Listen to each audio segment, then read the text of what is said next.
Hello students, now let's have another question on this very topic, that is the consistency of linear equation. तो हम इस पे एक question और practice करते हैं so that you will have a very good idea about it. तो चलो स्टार्ट करते हैं. सबसे पहले तो question is test the consistency of the following equations and solve them if consistent. तो आपके पास तीन इक्वेशंस आपको गिवन है, आप चेक कर सकते हैं सबकी मैक्सिमम पावर, वेरिएबल्स की मैक्सिमम पावर एक है तो ये लीनियर है और सब में इक्वल है तो ये इक्वेशंस हैं. Ultimately we are given with 3 linear equations जिनको हमने सोल्व करके करना है, बट उससे पहले कंसिस्टेंसी चेक करनी है. तो सबसे पहले स्टार्ट करते हैं फ्रॉम द गिवन इक्वेशंस. आपको पता है वेरी फर्स्ट स्टेप क्या होता है, आपने एक a निकालना है दैट इज कोएफिशिएंट मैट्रिक्स, एक x निकालना है दैट इज वेरिएबल मैट्रिक्स और एक राइट हैंड साइड से b निकलेगी that is generally known as right hand side matrix. अब हम कैसे निकालेंगे आपको बताया था मैंने कैसे करते हैं. तो जो जो वेरिएबल के कोएफिशिएंट है आपने वो पिक करना है और वो a में पुट होंगे. तो just do care about it. यहाँ 4 वेरिएबल हैं x, y, z और t, बट फर्स्ट इक्वेशन में सिर्फ x, y और t है तो ऑर्डर सेम रहेगा x, y, z और t. तो जिस वेरिएबल को जो वेरिएबल मिस है उसके नाम का 0 हम पुट अप करेंगे. तो फर्स्ट 1, y का -2, z का एब्सेंट है तो दैट मींस 0, t का 3, इसी तरह 2, 1, 1 एंड 1, इसका 4, इसका -3, इसका 1 और इसका 7. तो that's how the coefficient matrix will be built up. उसके बाद 4 वेरिएबल्स है तो x, y, z और t ये आपके वेरिएबल मैट्रिक्स आ गई. राइट हैंड साइड में 2 - 4 8 है तो वो आपकी b होगी. उसके बाद आपको पता है नेक्स्ट स्टेप क्या होता है आपका ऑगमेंटेड मैट्रिक्स लिखना, दैट इज a/b. तो a आपके पास था, b आपके पास था, जस्ट कॉलन इसलिए कि सेपरेट कर रहा है a पार्ट कौन सा है और b पार्ट कौन सा है. तो a पार्ट यहां तक है आपका और b पार्ट ये है. ठीक है, तो स्टार्ट करते हैं. आपको ये लकीली डायगोनल एलिमेंट 1 है तो 1 होगा तो it is quite easy to reduce the other elements to 0. तो आपको पता है 2 इसको क्या चाहिए -2 और 4 इसको क्या चाहिए -4. तो मैंने 2 से इसको -2 से मल्टीप्लाई कर दिया. R2 में -2 R1 और 4 के लिए -4 चाहिए तो -4 R1. तो सिंपली तो अब R1 और R2 और R3 पे ऑपरेट किया है तो R1 विल रिमेन सेम. तो R2 को आपको पता कैसे ऑपरेशन लगाते हैं. R2 को मैंने एज इट इज पढ़ा और R1 को जब पढ़ा तो -2 से मल्टीप्लाई करके पढ़ा. करते हैं 2 - 2 0, 1 - 4 -3, 1 - 0 1, -3 sorry 1 - 6 -5, -4 -8.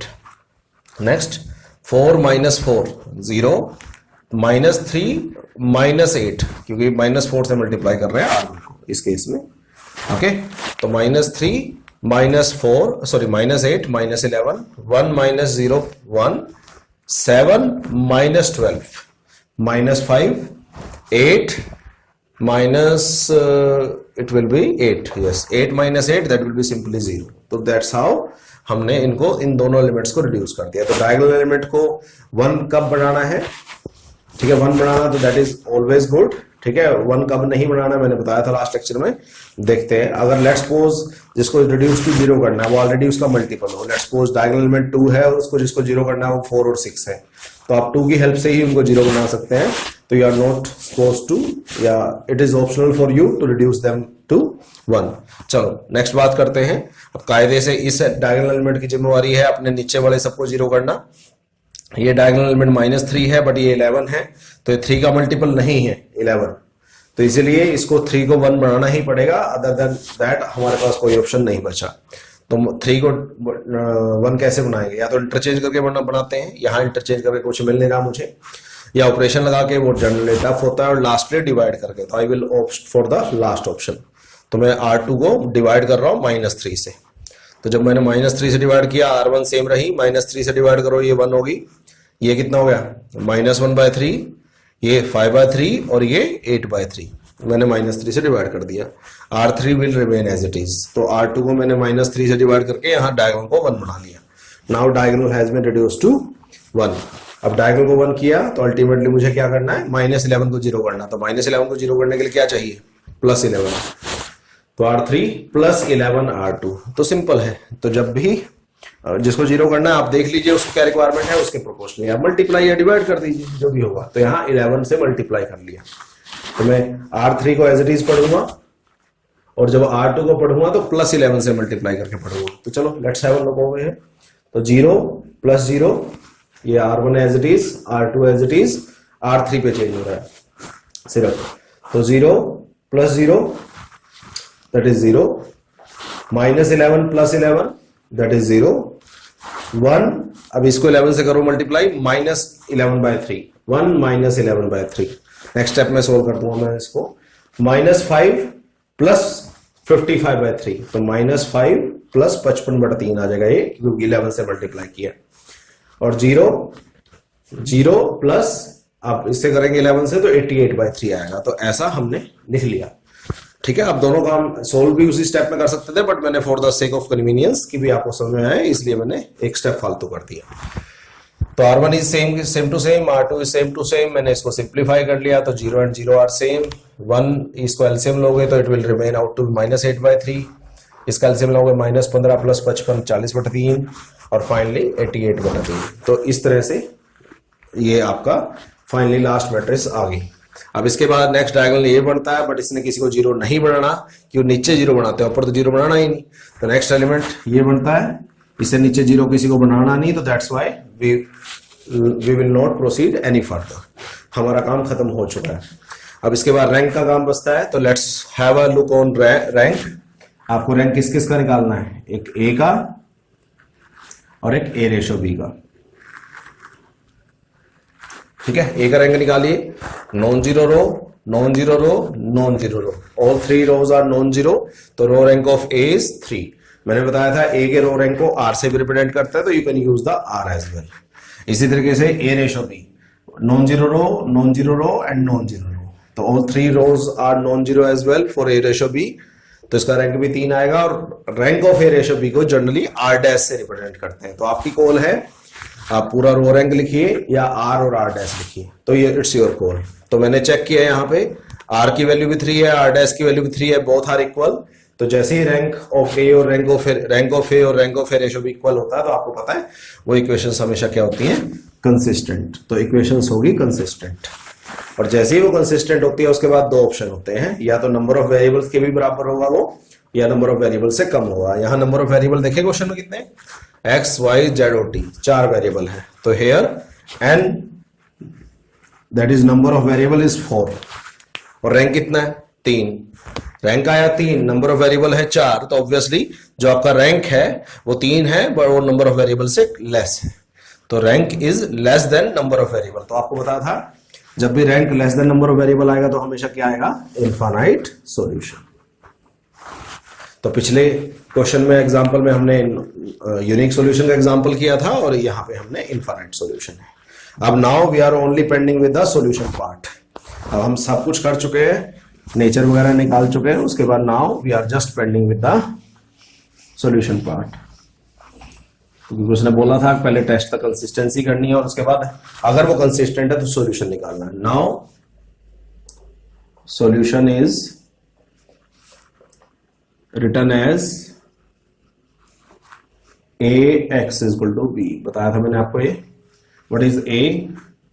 That is 1, 2, 0, 3, 0, 1, -1/3, 5/3, 0, 0, -8/3, 40/3. That is your A. What is X? X, Y, Z, T. What is B? That is 2, 8/3 and 88/3. That is your B. Now on expanding, आपको पता है यहां इनको एक्सपेंड करना है, इक्वेशंस को करें, फर्स्ट रो को कॉलम से करें, तो it will x plus 2y plus 0z plus 3t equal to 2, ये सेम आ गया। नेक्स्ट जब इसको मल्टीप्लाई है तो x will be missing over here, y minus z by 3 या 1/3z plus 5/3t equal to 8/3 and lastly minus 8/3z plus 40/3t equal to 88/3। क्योंकि आपको पता है जब इससे मल्टीप्लाई करेंगे तो x विल 0x 0y आएगा, तो z और t की टर्म बचेगी। अब अगर थोड़ा ध्यान से अगर आप यहां देखें तो कितने इक्वेशंस हैं ये, 1 2 3, कितने इक्वेशन है, 3। ओके, बट वेरिएबल कितने हैं, वेरिएबल नंबर ऑफ वेरिएबल्स कितने हैं, x y z और t, 4 वेरिएबल। तो हमको ये आपको पता होना चाहिए कि हम जितने इक्वेशंस हो मैक्सिमम उतने वेरिएबल्स की वैल्यू निकाल सकते हैं, या और अच्छा कहें जितने इक्वेशंस हैं एग्जैक्टली उतने वेरिएबल्स की आप वैल्यू निकाल सकते हैं। तो अगर 3 इक्वेशंस है तो 3 ही वेरिएबल की वैल्यू मिल सकती है, 4 की नहीं। तो मेरे पास कितने वेरिएबल फालतू है, मुझे 3 इक्वेशन से सिर्फ 3 की वैल्यू मिल सकती है, एग्जैक्टली 3 की, तो मेरे पास एक वेरिएबल फालतू है। तो जितने भी एक्स्ट्रा वेरिएबल हैं उनको आपको कुछ आर्बिट्रेरी वैल्यू लेट करनी है, एज्यूम करनी है। तो लेट मैं यहां t की वैल्यू मान रहा हूं k, जो भी आप किसी भी एक वेरिएबल को मान सकते हैं, x को भी, y को भी, z को भी और t को भी। तो I am just assuming t, ठीक है। तो अब मैं इक्वेशन मान लेता हूं उनको, equation 1, equation 2, equation 3। Put the value of t in equation 3, we get minus 8/3z plus 40/3k equal to 88/3। इसको मैं सोल्व करूंगा तो minus 8/3z equal to 88/3 minus 40/3k। अगर मैं इसको सिंप्लीफाई करूं तो it will be z equal to minus 10 plus 4k। मैंने सिंपली 3 से एलसीएम ले लिया, it will be simply cancelled out और माइनस 8 से डिवाइड कर दिया, तो इट विल बी माइनस 10 और प्लस 4k। तो यहां से आपकी z की वैल्यू आ गई। अब नेक्स्ट क्या करना है, आपके पास t आ चुका है, z आ चुका है। नाउ आप किस में पुट करेंगे इसको,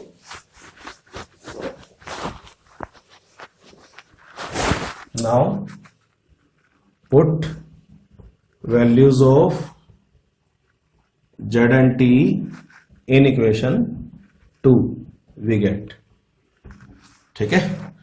3 का हम यूज कर चुके हैं, अब इसका यूज करते हैं। तो चलो करते हैं, y माइनस 1/3 है यहाँ पे, यहाँ है 4k माइनस 10 वैल्यू है इसकी, आप देख सकते हैं 4k minus 10 plus 5/3k, t की वैल्यू k है, इक्वल टू 8/3। सिंप्लीफाई कीजिए इसको, थोड़ा बाय में है इसलिए थोड़ा दिक्कत आ रही है, डिवाइड में आता तो ऑब्वियसली थोड़ा कैलकुलेशन में मुश्किल हो जाता है।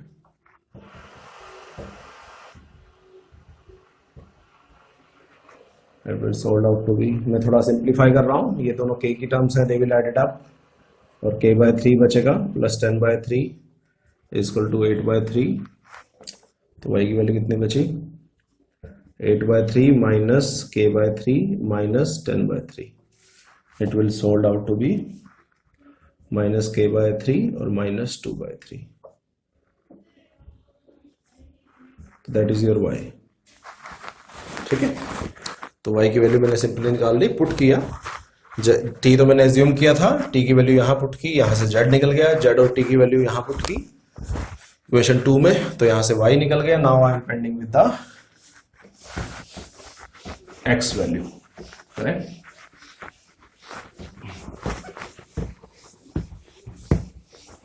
ये डिवाइड में है इसलिए इसमें थोड़ा टाइम लग रहा है, जनरली डिवाइड में नहीं बसते तो आपके पास इजी रहता है। Now put the values of y, z and t in equation 1, we get, equation 1 में पुट करें चलो करते हैं, ये रहा। तो x इज fine to y, what is the value y, -k/3 -2/3 plus 0z, that's great.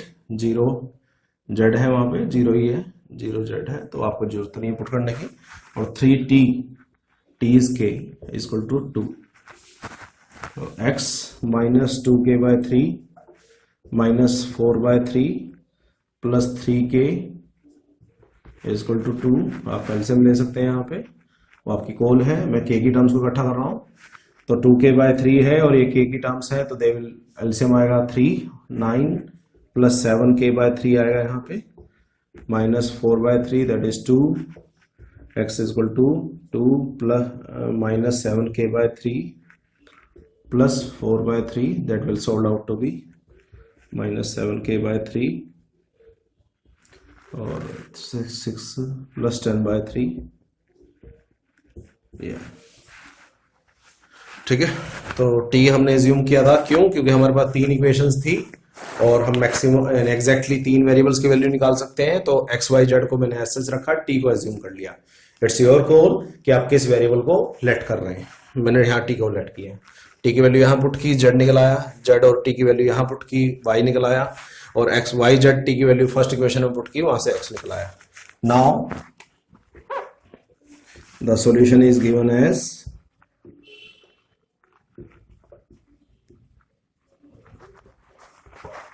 x is equal to -7k/3 plus 10/3,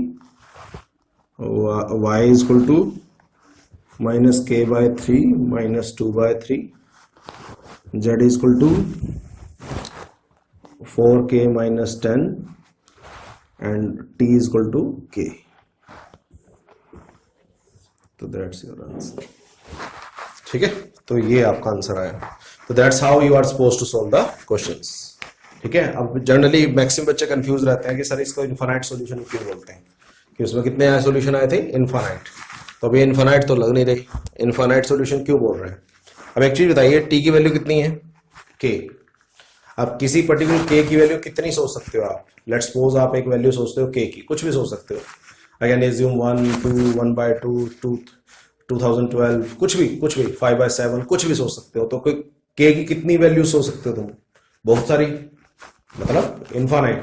के कितनी वैल्यू सोच सकते हो, इनफाइनाइट। तो सिंपल ही बात है, जब के की वैल्यू इनफाइनाइट पुट करोगे तो एक्स वाई जेड की कितनी वैल्यूज निकलेगी, एक्स वाई जेड टी की कितनी वैल्यूज निकलेगी, इनफाइनाइट। तो दैट्स वाई जैसे जैसे के बदलता जाएगा वैसे ही एक्स वाई जेड और टी भी बदलता जाएगा। तो दैट्स वाई एज के के साथ के की वैल्यूज हो सकती है इनफाइनाइट, इसलिए एक्स वाई जेड टी की वैल्यूज भी हो सकती है इनफाइनाइट्स, इसलिए सॉल्यूशन भी हो सकते हैं आपके इनफाइनाइट। तो that's how we are supposed to solve the equations. तो पहले आपने कंसिस्टेंसी चेक की और उसके बाद उनको सोल्व किया। इनकंसिस्टेंट में लंबा चौड़ा काम नहीं है, इनकंसिस्टेंट बहुत इजी है। अगर रैंक इक्वल नहीं आए, रैंक ऑफ ए और rank of A ratio B, तो हम नो सॉल्यूशन, यानी इनकंसिस्टेंट होगा और नो सॉल्यूशन बोल देंगे, तो हम आगे कैरी ही नहीं करेंगे, यानी सॉल्यूशन वगैरह तो निकालना ही नहीं जब नो सॉल्यूशन है। तो that's how we have done with the checking of consistency and solving them. तो नेक्स्ट क्वेश्चन जो आएंगे इन इस टॉपिक के बेस पे, वो मोस्ट इंपॉर्टेंट क्वेश्चन है, क्योंकि वही आते हैं मैक्सिमम। ये तो जस्ट बेसिक्स था आपका। Okay, just do care about it.